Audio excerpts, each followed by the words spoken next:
Bienvenue sur le podcast des OBM, le rendez-vous du mardi dont vous ne pourrez plus vous passer. Je suis Marielle, Online Business Manager et fondatrice de Projet OBM, le programme qui forme et entraîne la crème des OBM francophones. Dans ce podcast, seul ou avec des invités, je partage avec vous des conseils et des réflexions pour vous aider à développer une activité d'OBM qui embrasse vos aspirations. Alors prenez place et laissez-vous inspirer. Bonne écoute! Bienvenue dans ce nouvel épisode de podcast où je suis ravie d'accueillir Bemvinda Kang, notre queen du storytelling. Alors Bemvinda, pour vous donner un peu de contexte, elle m'a accompagnée dans mes débuts en termes de storytelling. J'ai eu accès à la première version de son programme Make Your Story Great Again. Donc j'ai pu bénéficier de ses conseils et au-delà de son expertise, c'est aussi ce qu'on appelle dans le milieu une business friend avec qui j'aime évoluer. Et je suis contente de l'accueillir au sein du podcast aujourd'hui pour qu'elle vous partage justement son expertise sur cette thématique qui peut sembler peut-être un peu floue, surtout quand on débarque dans le milieu de l'entrepreneuriat en ligne. Je pense aux OBM qui n'ont pas encore mis le pied dans le business en ligne et qui ne savent pas ce qu'est le storytelling, qui ont peut-être vu du storytelling mais qui ne savent pas l'identifier en tant que tel.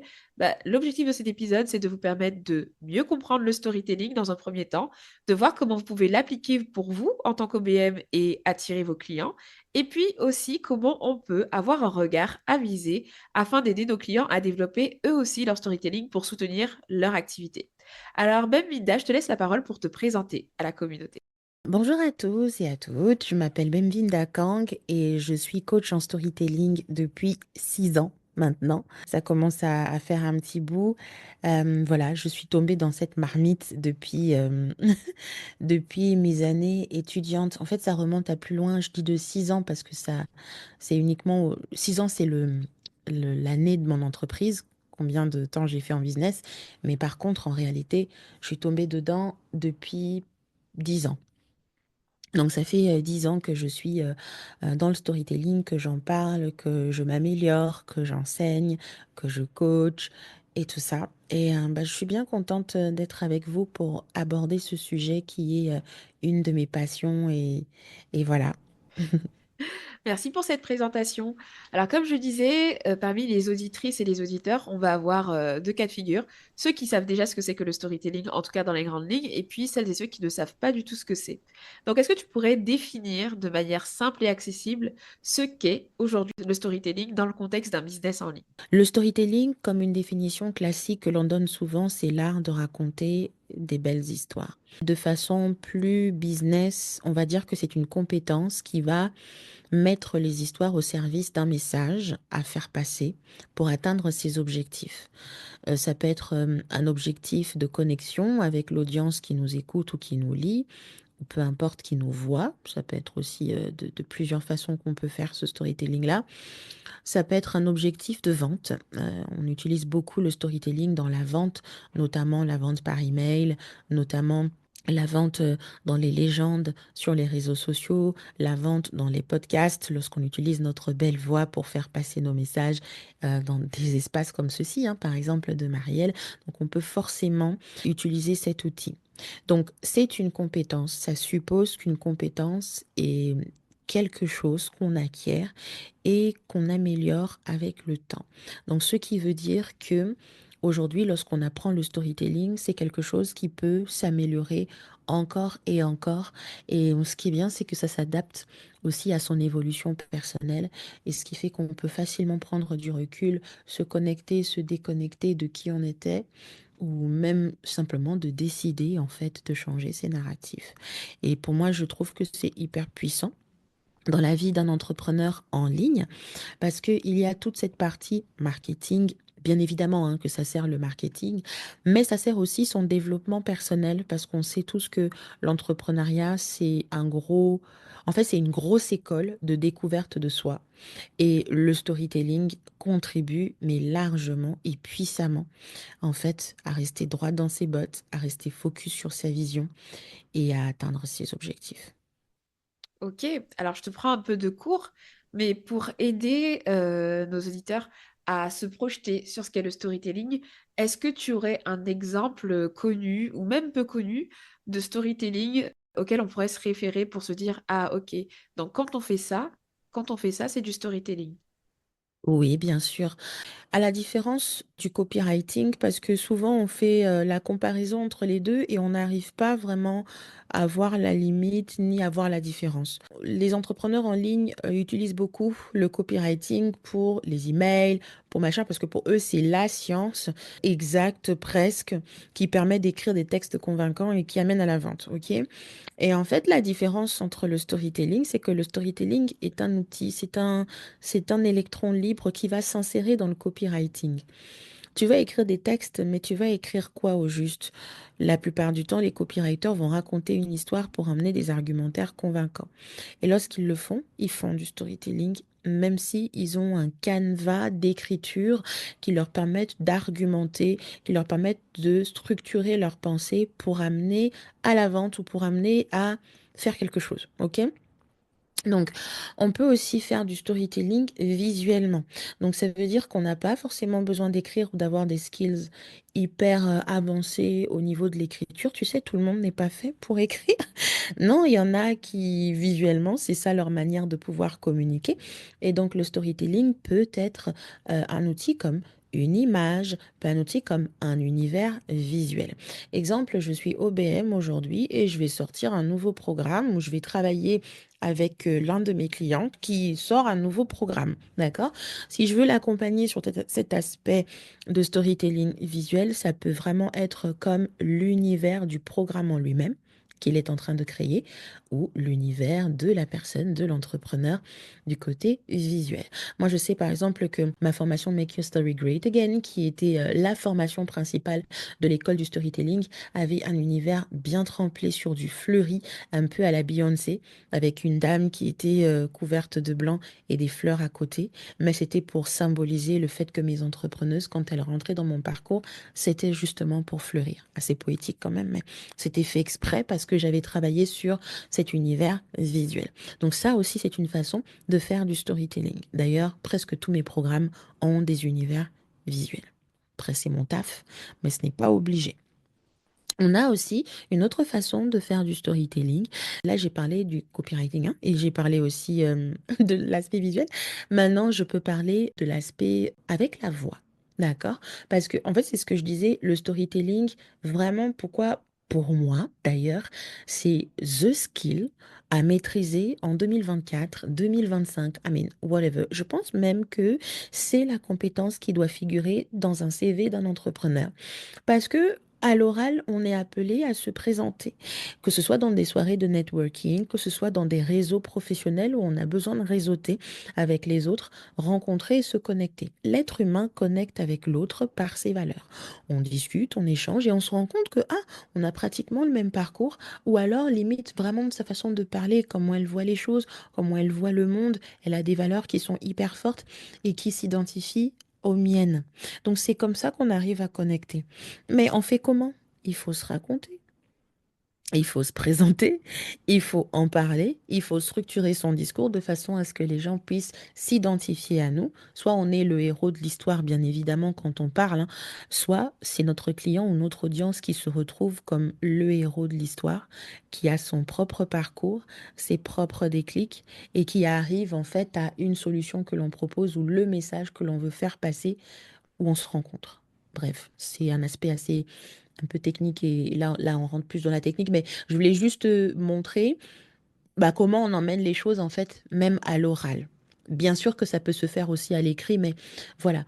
Tout ça pour dire que le storytelling n'a pas qu'un seul visage et il peut être à l'écrit, il peut être visuel, il peut être à l'oral, il peut être sous forme de vidéo avec des publicités. On peut utiliser le cas par exemple du youtubeur Inoxtag. Inoxtag, oui. Yeah, j'ai bien prononcé. Inoxtag, c'est ça. En fait, quand tu regardes sa vidéo, elle est hyper storytellée. Je veux dire que limite, c'est que ça, en fait. Donc ça, c'est un vrai cas de storytelling où on prend les gens dans une expérience immersive et on les amène en fait dans un parcours qui emmène au message qu'on veut transmettre, la résilience, le fait de ne pas abandonner, le dépassement de soi. Donc en fait, grosso modo, le storytelling pour moi c'est the skills à maîtriser parce que on peut l'utiliser partout, n'importe quand. L'essentiel, c'est qu'on va utiliser des histoires pour communiquer un message et faire passer les gens à l'action. En synthèse, ce que je comprends, et je pense que si on peut retenir ça, même si tu as apporté vraiment beaucoup de pistes qui nous permettent de voir un peu en mode 360 ce qu'est le storytelling, c'est finalement mettre les histoires au service d'un message, et ça peut prendre n'importe quelle forme. Et si je t'invite aujourd'hui, et si je parle avec toi aujourd'hui, c'est que je suis consciente que c'est quelque chose d'essentiel. Aujourd'hui, c'est ce qui diffère. Je me retrouve à voir que les contenus que j'apprécie moi-même sont des contenus storytelling et qu'on l'aime ou pas. Je ne sais pas si vous connaissez Oussama Ammar, qui est controversé, voilà, très souvent controversé. Mais quand je regarde certaines de ses vidéos, je ne sais pas pourquoi, il me happe très souvent. Ce monsieur sait très bien raconter des histoires. Vraiment, en fait, il nous tient en haleine. C'est-à-dire que au lieu d'arriver et de dire j'ai fait ça, dire je Hmm. suis allée, nanana, il y avait le soleil, et toi, t'es là et tu es pendu, suspendu, parce que tu veux connaître la suite de l'histoire. Tout ça me montre que si moi je suis attirée et que je reste consommer ce type de contenu, c'est que ça a tout à fait son sens quand on est dans un métier comme le nôtre, en tant qu'online business manager, mais moi aussi, en tant que la CEO visionnaire aussi que je suis par rapport à mon média et si on avançait, on est obligé de s'y atteler parce que raconter des histoires, c'est pas nouveau. C'est un truc qui existe depuis la nuit des temps. Et si ça existe depuis la nuit des temps, qu'on continue à raconter des histoires à nos enfants le soir, etc., c'est parce que bah il y a quand même un intérêt derrière ça et ça transmet, ça véhicule des messages et c'est un outil essentiel. Moi, je veux te demander de manière pratique comment on fait pour reconnaître un bon storytelling. Quels sont les éléments clés? Tu vois, là, c'est pour une OBM qui travaille pour sa cliente et tout, son client. On a lancé un nouveau produit. Alors, on n'a pas fait un appel à un expert. Notre CEO n'a pas été non plus coaché par toi ou par une experte en storytelling quelconque, mais ça pourrait, on pourrait le suggérer si on voit que c'est un gros besoin et un gros frein d'ailleurs. Ne jamais hésiter, si on le voit, par exemple, on va se rendre compte que notre client, dans notre projet dans lequel on est en train de travailler, on se rend compte qu'il y a un grand manque de storytelling, qu'on s'éloigne de notre cible, je sais pas, et que vous voyez que ce serait peut-être intéressant d'incorporer du storytelling, ne jamais hésiter, que ce soit le storytelling, le copywriting, en tout cas faire venir une expertise externe en fait pour se faire aider. Donc je ferme la parenthèse. Mais si Hmm. tu devais donner des clés pour reconnaître un bon storytelling, ce serait quoi? Moi, je dirais que l'une des manières de pouvoir auditer son storytelling, parce que en fait, aujourd'hui, si tu veux, tout le monde prétend connaître le storytelling. On a déjà tous entendu parler de ça, tu vois, dans des articles de blog, dans peu importe, partout en fait. Tu vois, comme tu parles de Oussama, je pense que les gens vont se reconnaître puisque on regarde ces vidéos-là, même la vidéo d'Inoxtag, tu vois, tout le monde se reconnaît, tout le monde, ah ouais, ah ouais. Maintenant, quand il faut rentrer dans la pratique, c'est une autre histoire. Et en fait, quand on commence à, on veut auditer un storytelling que soit on a envie de créer, soit on a déjà fait, mais on veut se rendre compte, est-ce qu'il y a des éléments qui sont suffisants ou non, on doit commencer par une chose, l'objectif. Bah pourquoi en fait on souhaite raconter son histoire? D'accord? Des réponses du style je veux juste connecter avec mon audience ou je veux inspirer sont à bannir. Il faut arrêter de penser que les gens vont connecter avec vous parce que vous dites quelque chose en ce qui vous concerne. Les gens vont connecter avec vous parce que vous savez exactement ce que ça veut dire connecter dans votre espace. Est-ce que c'est de pouvoir se lier d'amitié? Est-ce que c'est de pouvoir transmettre vos valeurs et faire en sorte que les gens s'identifient dessus? Est-ce que c'est pour inspirer un message d'espoir et dire à votre cliente, par exemple, que si vous, vous l'avez fait, bah, elle aussi, elle peut le faire? C'est quoi inspirer dans votre espace? Il faut être extrêmement précis sur ce qu'on veut transmettre. Par exemple, lorsque moi je fais de la pratique du storytelling pour pouvoir connecter avec mon audience, c'est parce que j'aimerais l'emmener dans un mouvement que j'ai créé. Je vais l'emmener dans un mouvement des femmes qui créent leur propre vie. Pour moi, c'est clair et net que toutes les histoires que je vais raconter pour ce type-là va tourner autour de mon expérience personnelle, mon parcours, ma vision des choses, qui emmène ma cliente à comprendre que le mouvement dans lequel elle peut rentrer quand elle est avec moi, c'est de prendre ses responsabilités et de créer sa vie. Ça change tout que de dire je veux juste connecter tout ça, tu vois. Pourquoi tu veux créer ton histoire? Donc Et un aujourd'hui, si tu pourquoi précis. précis. Ça doit être précis. Il faut être exact dans ce que tu veux faire. OK? Plus on a de l'intention, plus on aura de l'impact parce qu'on pourra choisir l'histoire et les mots qui vont avec. Tu vois? Deuxième chose, quand est-ce qu'il faut évaluer un bon storytelling, en tout cas pour soi, c'est voir très clairement quelle est la transformation. Le problème aujourd'hui, c'est que, bon, on raconte plus ou moins tous des choses. Je me suis rendu compte en 15 ans, en machin. Et puis, au fur et à mesure qu'on lit l'histoire, on comprend plus. Je veux dire, on perd le fil parce que maintenant, c'est vraiment une machine à raconter aujourd'hui À qui... information. Non, c'est trop, tu vois. Je veux dire, j'ai commencé, j'ai eu des difficultés, je me suis rendu compte. Et puis aujourd'hui, frère, je veux dire, abrège. Tout de suite, tu vas te dire, abrège, tu vois. Alors que ton texte, il est peut-être hyper puissant. Ton histoire, elle est peut-être hyper puissante. Mais comment on arrive à retenir l'attention des gens? C'est quand on emmène les gens dans un parcours de transformation. Il faut qu'au fur et à mesure que tu racontes ton histoire, on voit comment tu quittes d'un point A à un point B. Et c'est la plupart des choses qui manquent, en fait, dans les histoires aujourd'hui qui sont véhiculées sur Internet. Et ça peut être hyper bien de raconter les faits, mais quand on voit pas la transformation, on n'a pas très envie de continuer à suivre parce que l'être humain est poussé sur le fait, c'est quoi la suite, c'est quoi la suite, bah c'est quoi la suite, mais c'est parce que tu veux savoir comment les choses atterrissent. Et s'il n'y a pas d'atterrissage, on ne sait plus regarder bah, c'est quoi le début, c'est quoi la fin. Donc ça, c'est très important. Montrer très clairement la transformation dans vos histoires. Comment vous êtes passé, je ne sais pas moi, d'une maman débordée et en burn-out à une femme bien structurée et organisée qui sait être en maîtrise de ses journées. Tu vois, il faut qu'on arrive à voir comment les choses se sont déroulées pour toi pour inspirer les autres justement à passer à l'action et éclaircir ton message. OK? Donc ça, c'est la deuxième chose. La troisième chose que je regarde en fait dans une histoire pour savoir que c'est un bon storytelling, c'est le personnage. C'est qui en fait le personnage dans l'histoire? Tout le temps, on a tendance à... moi, je vois très clairement, bah, soit c'est moi, soit c'est les autres. Et le problème, c'est que des fois, dans les histoires, on mélange un peu tout. Je vais donner un exemple quand je dis qu'il faut savoir qui est le personnage dedans. Alors je sais que lorsqu'il s'agit de nous, pas forcément on va se mettre en avant dans l'histoire, on va parler de notre parcours personnel. Et donc c'est nous qui sommes un peu les acteurs, actrices principales.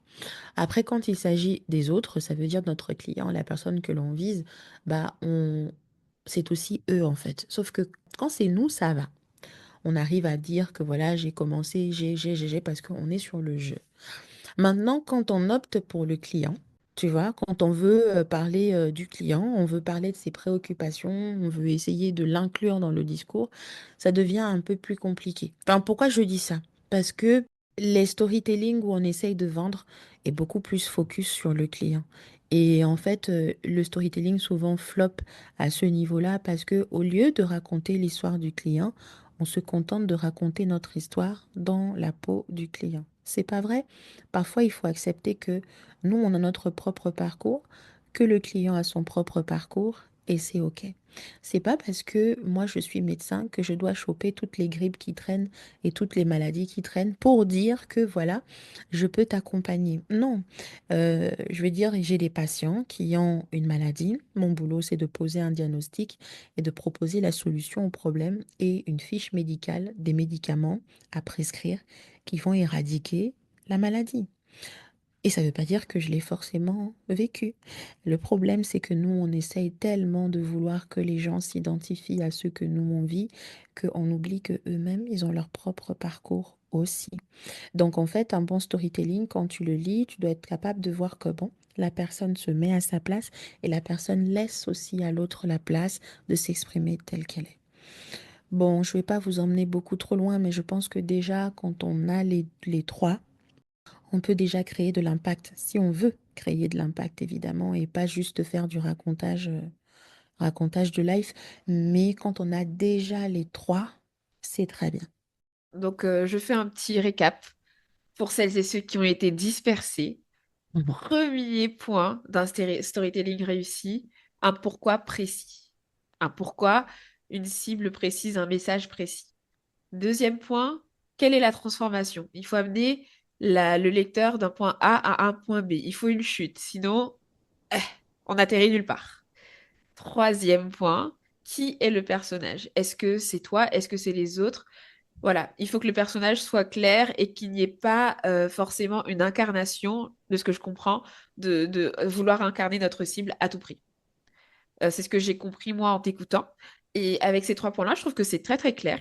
Et peut-être que ce sera un peu redondant ce que je vais te demander, mais du coup, quels sont les pièges à éviter? T'es pas obligé d'en donner beaucoup, tu vois, mais généralement, quand on commence à vouloir faire du storytelling, on rentre dans des pièges, surtout quand on s'y connaît pas. Quels sont les pièges que tu vois le plus souvent des storytelling qui sont pas réussis? Les pièges dans lesquels les gens tombent, c'est le moi, moi, moi. D'accord? Donc ça veut dire, comme je te disais tout à l'heure avec le troisième truc, pourquoi je parle pas de façon concrète avec genre les mots pour dire évite de dire ça et dis ça? Parce que, en fait, c'est pas les mots qui créent l'émotion. Là, vraiment, le storytelling il se différencie, en fait, de toutes les sciences où il faudrait suivre un canevas d'écriture pour amener. Non. Là, on est en train de traiter sur l'art émotionnel. Donc, en fait, à chaque fois que toi, Marielle, tu as parlé avec tout ton cœur, tu n'as pas écrit ou tu n'as pas parlé avec un canevas dans ta tête de quand tu commences et quand tu termines.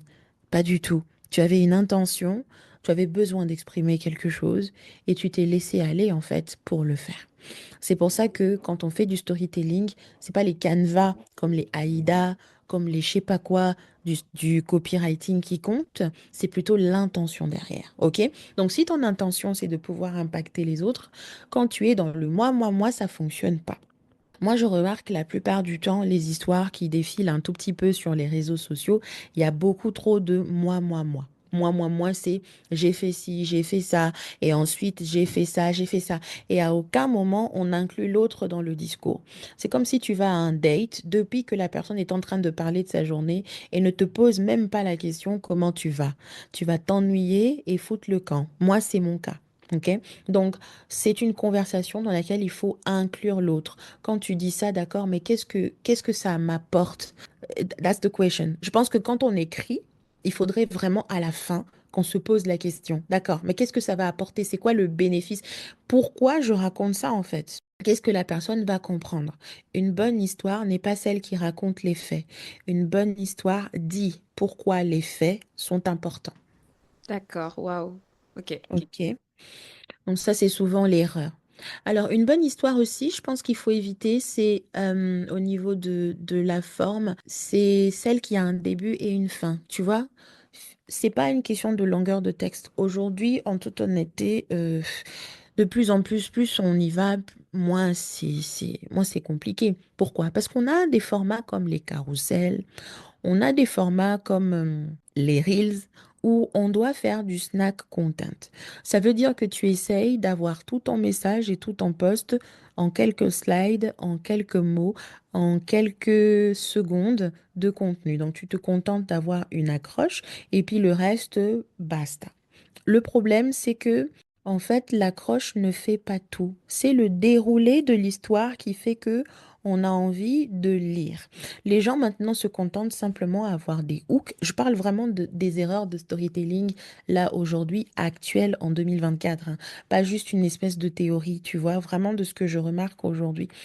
C'est que on se contente d'avoir le hook. J'ai failli mourir. Nice. Maintenant, rentre dans les détails parce que nous avons besoin de comprendre comment comment les choses se sont passées. Et c'est là que tu commences à voir la personne va dans tous les sens pour qu'à la fin, elle dise rejoignez mon programme. Non, c'est totalement décousu. Il va falloir que tu emmènes les choses étape par étape et nous faire comprendre pourquoi cette histoire est vraiment intéressante pour nous, en fait. Si c'est pour passer du coq à l'âne, mousser les gens pour emmener à acheter ton programme, ça n'a aucun intérêt. Et ça fait partie des erreurs aussi du storytelling.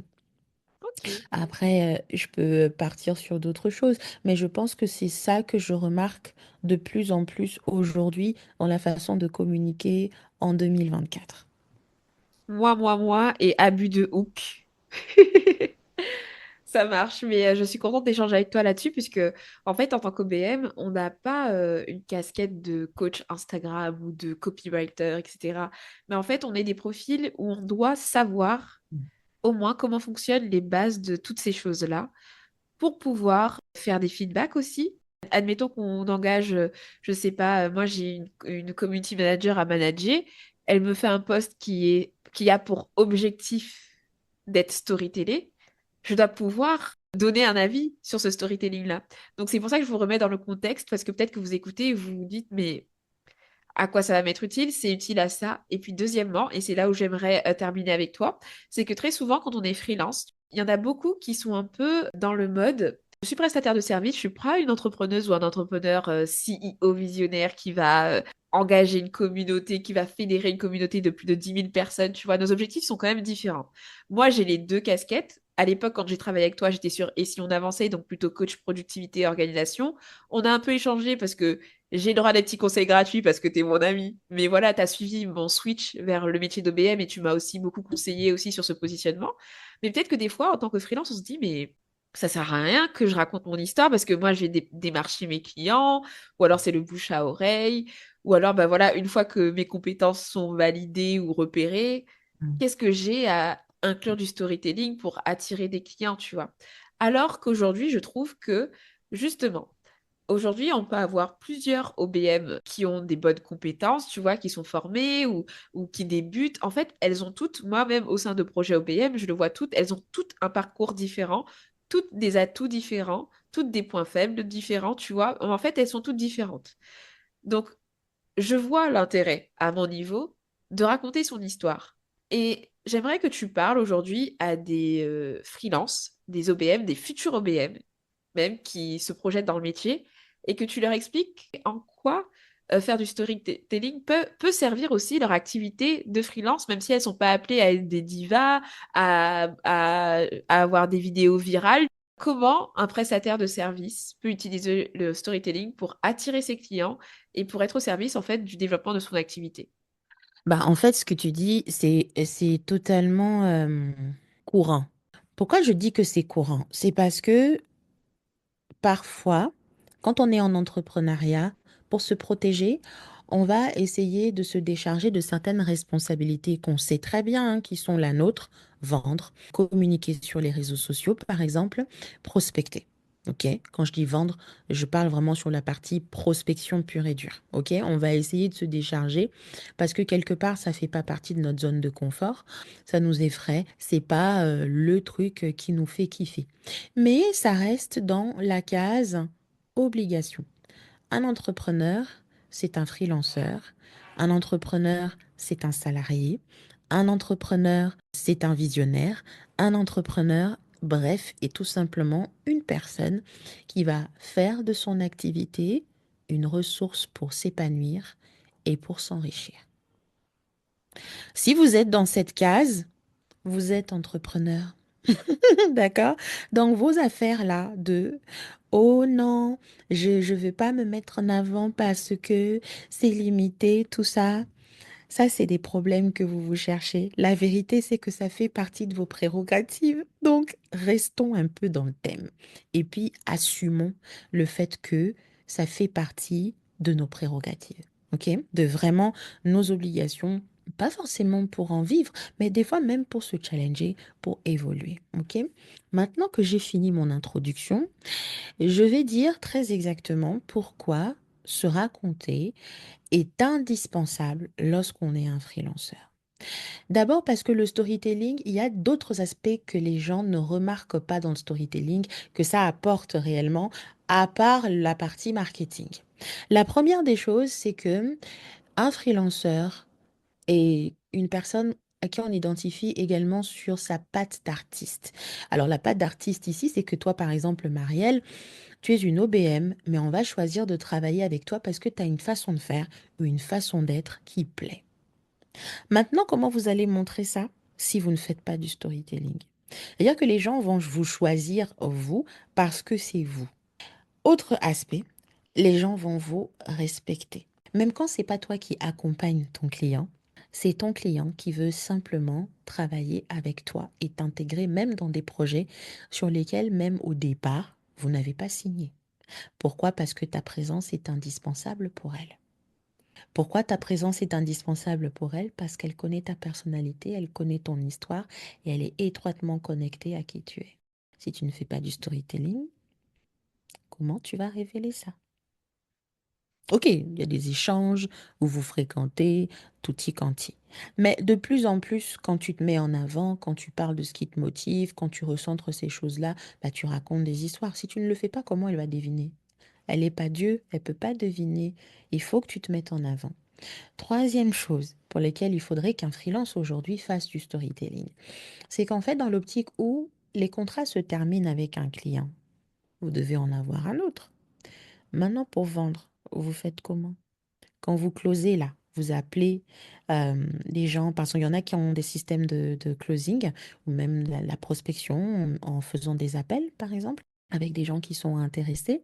Vous commencez votre call avec quoi? Bonjour, voici mes services? Non? Ça se passe pas comme ça.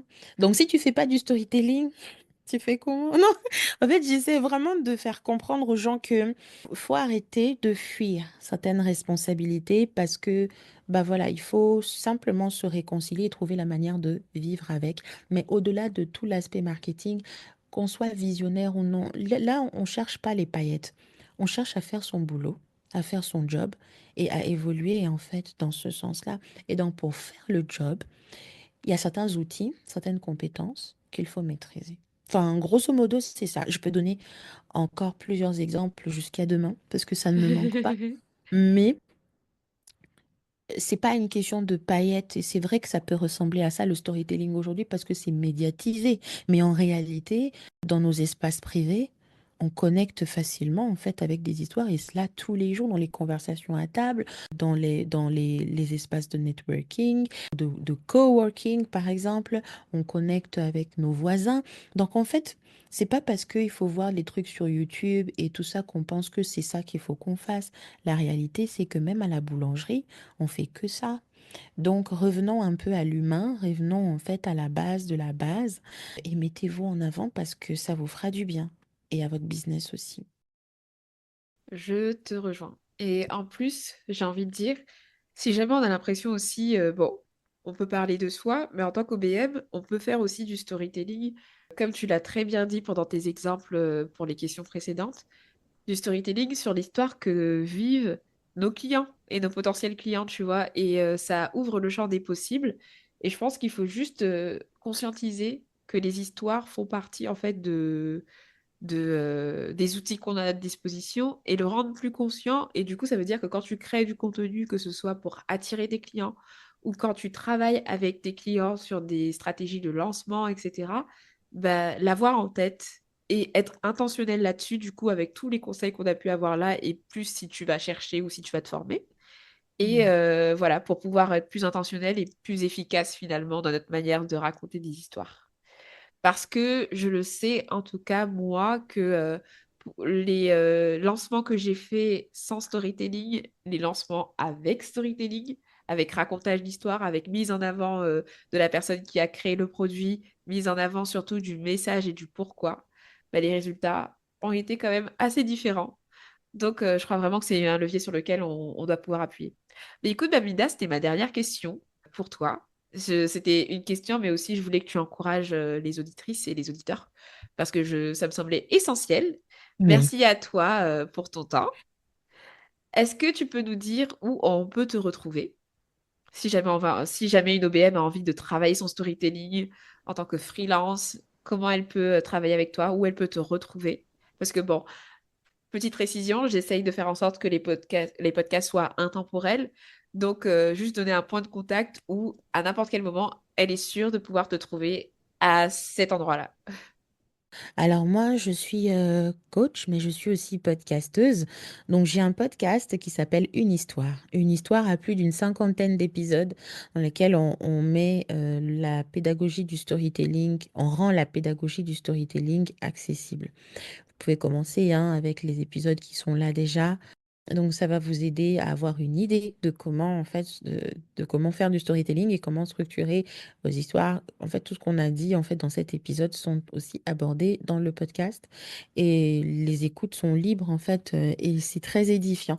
Il n'y a pas que moi qui parle, il y a aussi d'autres personnes qui viennent aussi, avec leur histoire, enrichir un peu la pédagogie. Également, je suis sur Instagram, beaucoup plus sur Instagram, sous le compte de Limbola, donc arrobase Limbola, trait du 8, c'est le trait du bas underscore.